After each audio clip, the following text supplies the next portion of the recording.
Welcome to Session Sunday.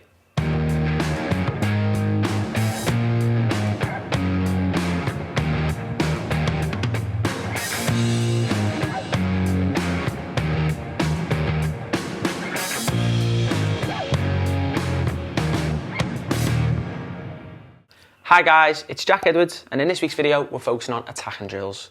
But before we get into this week's video, make sure to leave us a like and subscribe, and if you missed last week's video, click on the link above.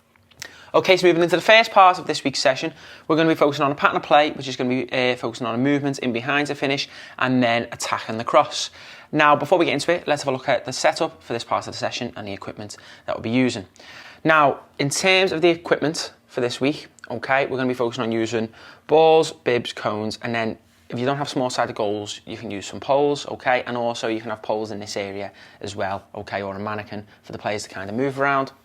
Now, in terms of players, we're going to have 12 outfield players, okay, and a goalkeeper as well, so 13 in total, but you can adapt that for more players as well. In terms of the setup for this part of the session, so from the goal line here to where these players start here is around about the 18-yard box or just out, okay, and then from the goal line to where these players are here, okay, you're going to go about 10 yards outside the box, okay, so between 25 and 28 yards, okay, and then the width, okay, so you want these players here is about the width of the 6-yard box, okay, and these players here to be 5 yards further back, and the wide players, okay, as wide as you can get them, okay, so just try and maximise as much width as you've got. Now there's going to be two different finishes. So the first one, so you have two players starting here, two crosses, and then the striker. The player, when they receive this ball, they set back across to their teammate here, and then check in, okay, they're trying to stay onside.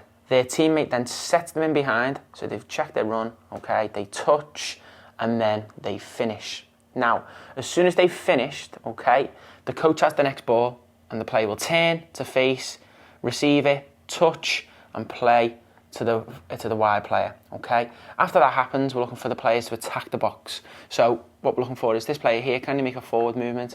Can we get the players moving in different directions to finish? So one player attacking the front post, one player attacking the back post. But what we don't want is both players just doing that, okay? One player's crossing over. So this player could maybe move in front first, and then as the cross is about to come in, he could swap again, okay, and do different movements, okay? But make sure one player's going to the front post, one player's going to the back post. Now, once it's finished, the wingers just swap over here, okay? Then you have the player who's been the striker comes to the back of the queue there.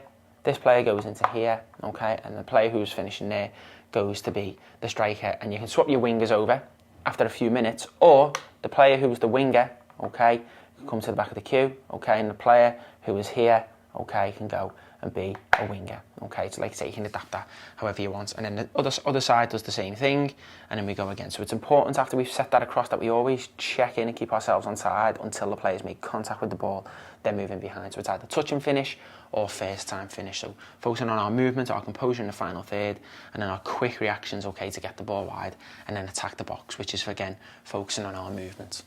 We will now move into our first animation before moving on to part 2 of this week's session.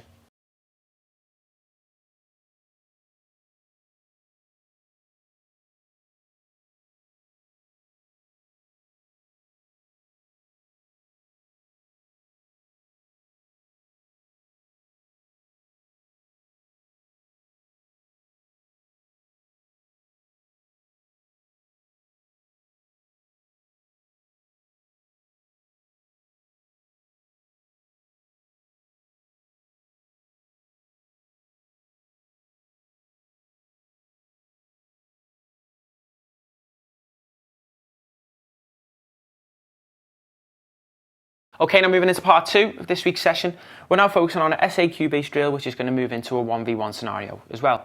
Now, in terms of the setup for this part of the session, so we're going to start, okay, here about 20 yards from goal, okay, and then the player's going to have 10 yards to run to the cone here. You can go further, and then 10 yards to the goal. So in total, you're looking about 40 yards of depth, and then the width, you're going to have about 20 yards between each team. You can increase that if you wanted to as well. So how it's going to start, on the coach's instruction of go, the player's going to sprint around the cone. So you've got one player from each team going at the same time. Sprint around the cone. As they come back around the cone, okay, their teammate passes them the ball, okay? They've got to open out and play into the small-sided goal, okay? So both players look to do that. Whenever the first person has scored in the goal, the coach will play the ball into space, okay, for that player to then retrieve the ball, and then we're going to go in 1v1, okay, in the bigger goal. So cover the ground quickly, okay, and here, once we turn, we receive it, receiving skills, open out, play forward, so both players are doing the same thing. If both players score at the same time, obviously coach is just going to roll the ball into the middle, okay? If one player scores before the other player, the ball will come slightly more to their side, and then what are we focusing? Okay, retrieve the ball, okay, secure it, then focus on our attack. Now, if you've got the opposite player coming towards us, okay, can we take the ball away from them? So this player here, if the defender's coming across here, take it down the line away so they've got more ground to cover. Or, if you want to get the ball on your opposite foot, take it in front and across them, so then the defender's in a sticky situation in terms of they've got to try and bring you down, so you keep travelling ahead of them, and then you've got more chance to score. Once it's finished, players just move up in the line, okay, players move to the back who've just been, and then, obviously, we look to go again. So, like I say, that speed and agility to start, exploding out into space, and then quick transition to turn, open up, play forward, and then again, that light switch mentality to go in and attack. So once we get it in these areas here, so let's say this player's turned and scored. Now when we retrieve the ball here, the last thing you want to do is slow down, okay? So it gives the defender more chance to get in, okay? And if they get goal side, it's a lot harder to beat them. Attack at speed, okay? Take the ball into space, then get your head up when you're in a position to shoot and find composure. Whereas if we take too long dribbling and we like to slow down to put the ball in the perfect position, or I want it on my right foot, okay, but the defender's covering that right side, take it on your left and have some confidence, because in a game you're going to have to do that. So try and tell the players, obviously, in those attacking areas here, attack at speed, okay, penetrate it quickly, to then obviously create more of a goal scoring opportunity. We'll now move into our next animation before moving on to the final part of this week's session.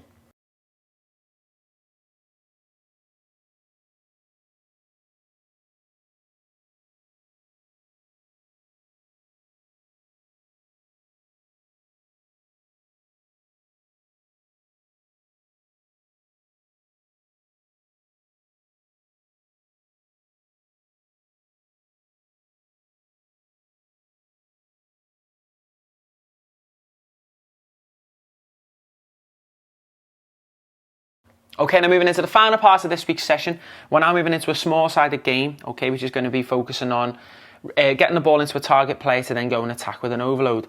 Now, in terms of the setup for this part of the session, so in terms of the width, okay, so you're going to try and use the 18-yard box, okay. If you don't have the 18-yard box, you're going to look about 40 yards, okay.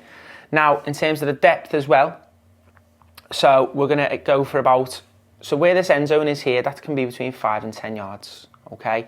And then where we have the actual area here, again, that can be between 30 to 40 yards again. So depending on the age group that you're working with and depending on how many numbers that you have as well. So each team has a player starting in the end zone. Now the coach will play the ball into this area. They might play it into space, they might play it to a certain player, they might play it in the air, okay? Then once the team has secured the ball, so let's say we play it into this area here. Once the team has secured the ball, okay, they're then looking to get the ball into their target player. Now, these target players can intercept it. So if this blue player intercepts the ball from the reds, they've then retrieved the ball, okay? When the target player receives it, okay, they then bring the ball back into the area and it's a 6v5 attack. The opposite team's target player can't come in. So then what we're focusing on is, can we get the ball forward quickly to score? So there's a gap in between there. Can we play the ball through, wide player receives it, and then we look to score. So it's as if we're transitioning from getting the ball forward, okay, into attacking areas, to then, okay, we're in the final third, okay, so we're trying to play through, okay, into kind of our midfielder, okay, to then look to play forward. So then the team out of possession obviously tries to get themselves in a defensive shape quite quickly. The team who's in possession tries to provide options for this player. So this player brings it in, you can have players pulling out here. So what we've done here is we've stretched the pitch, okay, we've got options in the middle here, we've got options in behind, we've got options to obviously move the opposition about, and then we're focusing on using our overload, so players are going to be moving around more. Wide players obviously can providing that width for us to then get the ball into dangerous areas to then look to score. Now, if the reds bring the ball in here, okay, and then the blues intercept it, the blues still have to play into their target player. So this is where we can bring in a little bit of counter pressing, Okay, so whenever the team loses the ball here, can they stop them getting into this player? So the nearest player, can they press the ball? Players around that, can they screen the passes? So then if they do try and play into here, okay, we can win the ball back, be aggressive, and then what do we find? Space on transition, we play into a dangerous area, and then look to score. So a team cannot attack the goal until they've got the ball into their target player. Now, if the Reds manage to get through on goal and they miss, okay, then the coach will start with the ball. If the goalkeeper saves it, okay, in terms of they get it in their hands, okay, they're on, obviously, the team who's out of possession, so they could throw it straight into that target player as well. So no players are allowed in that area apart from the target players. And the teams can just look to swap their target players over every minute or so as well, okay. We will now move into our final animation before concluding this week's session.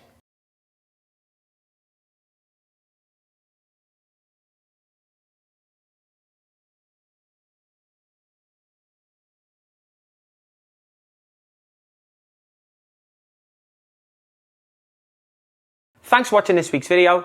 Don't forget to head over to our website where you can sign up to view over 1,000 session plans like this. And we'll see you next week for another Session Sunday.